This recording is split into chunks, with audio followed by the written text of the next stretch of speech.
ఒక మనిషిని జైల్లో పెట్టడము అని అంటే తన పరువును తన ప్రతిష్టలతో ఆడుకోవడం,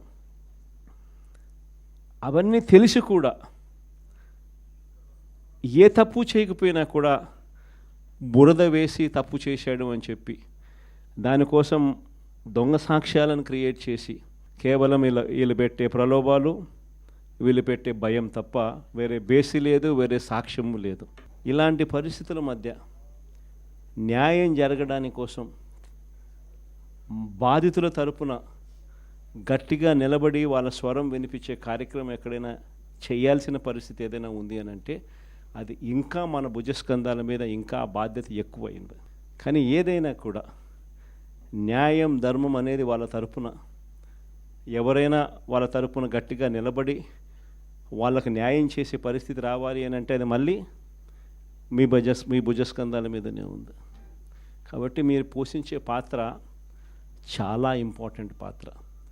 మరీ ముఖ్యంగా కష్టకాలంలో ప్రతిపక్షంలో ఉన్నప్పుడు వైఎస్ఆర్ పార్టీకి నిజంగా పెద్దన్నగా మీరు చేస్తూ ఉన్న పాత్ర ఎప్పటికీ కూడా పార్టీ మర్చిపోదని సందర్భంగా తెలియజేస్తాను.